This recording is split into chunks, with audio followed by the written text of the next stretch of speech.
After second-string quarterback Ryan Mallett was hurt, Tebow was competing for a roster spot. He was 4 for 12 for 55 yards and 31 yards on 4 carries, Stephen A. I'm not turning to you first. I'm going to ask someone who's an impartial critic here. I am totally objective about this. Great. I am glad. How impressed were you, Skip Bayless, with Tim Tebow? Here's what I was impressed with, Carrie, and I'm sure Mr. Smith is going to turn away and shut me off here, so I may have to talk to Ms. Champion before this segment is over, this question. The point here is that after all the talk about how Tim Tebow would never see the light of play again in the National Football League, that he was Canadian Football League at best, then after all the talk in New England about how there's no way he'll play anything but special teams, maybe a little tight end, maybe a little fullback. The astonishing thing, what was highly impressive, is that the Patriots had installed a variety of running formations which fit Tim Tebow. Okay. They've been practicing all kinds of spread option formations. I don't think they just drew these up in the dirt on Friday night, Stephen A. They clearly had worked on them somewhere along the line in practice. So clearly, as Carrie points out, Tebow got thrown into the fire a little earlier than we thought he would. I thought he might play most of the second half, but Ryan Mallett took a shot up under the chin. So he's in the game. And what happens? Let's go to the opening drive of the second half. Oof. We saw the spread option at its best, at its most indefensible. We saw 8 plays, 57 yards, boom, touchdown. LeGarrette Blount, Tebow, LeGarrette Blount, Tebow. Now, again, did Tebow throw it well? He can throw, but he had a shaky throwing night. I'll be the first to admit that, because he's playing his 4th offense in 4 NFL seasons. And Stephen A., he's still just 25 years of age, and as you know, he was put on the quarterback shelf for the entire year, all last year. So what was Belichick doing on Friday night? I thought he was sending a message to Cortland, New York.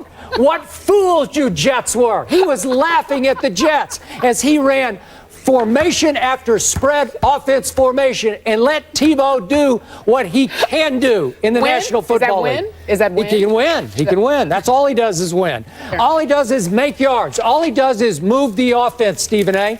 And he threw a couple of balls that were near misses. One to Zach Sudfeld, I think is going to be a really good find as a rookie tight end out of Nevada. You'll hear a lot more about him. Almost connected with him, almost hit a deep one on a broken play. He will get better. Those were invaluable snaps for him, because I think the Patriots are going to utilize him in some running situations. So it was great preparation. And guess what, America? He's still a quarterback for Bill Belichick. The best coach in pro football is saying he can play quarterback in the National Football League. Let me ask this question to Stephen A. Stephen A., how impressed were you with Tim Tebow? Stephen A., how impressed were you with Tim Tebow? I really have to answer this, huh? Yes, you do. You know what? Well, first of all, let me thank Skip Bayless for giving me my reading break during the show. We all need a break. We're sitting here for 2 hours each morning, and I need a break any chance I can get. The only thing, I knew that you wouldn't talk long enough for me to go to the bathroom, so I have to wait for commercial break. But usually it would be around the time that you talk about Tim Tebow, which makes absolutely no sense whatsoever. The boy can't throw. I keep trying to tell you that, and he just proved it yet again. Don't try to change this argument with your slick, double-talking self. I'm not going to let you get away with it, Skip Bayless. You're trying it again, over and over and over again. This is what you do. Nobody sat there and said Tim Tebow wasn't going to be in the NFL. What they said was he's not going to be in NFL as a starting quarterback for anybody this season. Nobody's going to look for him. And he was saying he was looking for a job. Nobody said that. We know he has the it factor. We know he's won games. We know that he's an athletic dude that can contribute on an NFL roster. The point is, you're the one person in America that's still holding on for to your last breath. This dude can throw. Stop. There's nobody. There's only Skip Bayless. There's nobody else that thinks this boy can throw. Stop it. So he goes out there and he virtually embarrasses himself because he can't throw yet again. Now, did he run the football? Sure. What did he do? He stood behind center. He handed it off to Blonde or Ridley, okay? And they had to do what they had to do. They combined for almost 200 yards rushing against the Philadelphia Eagles.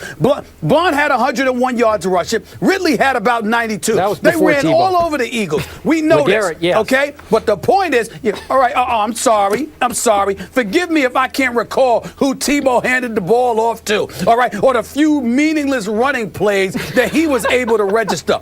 He can't throw. And that's the point. When I look at Tim Tebow, who said he can't run? Who said he can't get you some yardage? I mean, if you told me today that Tim Tebow was a fullback, hold on. If you told me today that Tim Tebow was a fullback, I'd go like this. You know what? You should look at him. He might be able to start for you. You understand? He probably knows how to block. He could definitely run in short yardage situations. I think he could do some things. But a quarterback, he can't throw, okay? How many times when you have Patriot receivers open, if their job depended on Tim Tebow getting them the ball, they'd be playing in the Canadian Football League. Just stop, okay? Stop it, all right? He's right where he needs to be, learning behind Tom Brady, and in all likelihood, he'll be holding a clipboard most of the time. That is it. Stop. Okay. Final quick story to illustrate what's going on here, Carrie Champion. Yes. On Friday night, Stephen A. Smith was texting back and forth with Ernestine, and I deeply, deeply appreciated Stephen A. Smith's words to Ernestine. They were heartfelt and they were very necessary on Friday night. But meanwhile, Skip here is watching Tebow. And at the end of the text session, I said, well, we'll text him and tell him I'm actually watching Tebow play. And he texted back, oh, Lord, like Lord? like Lord, L-A-W-D. Like, here you go. But thank you for those kind words. Carrie? Yes. Carrie, yes. we all know how wonderful Ernestine is, and God bless her and her family. This is true. Okay? Yes. We all know what a wonderful dude Skip is, especially when it comes to how much he loves that woman. That's true. But what does it say to you? First of all, she's special. Here's all you need to know about how special she is. I already know where you're going. No matter what she's going through. I already she's know there where you're with going. him I know. while he's watching Tebow. I couldn't help myself. You would think he wouldn't and Ernestine watch Tebow. Did not mind. And Carrie, they were sitting there messing with me. She was sitting there texting me back, even in her time of obvious sorrow. She's texting me laughing because Skip is watching Tebow. She's laughing at me. But you know this what? This is unbelievable.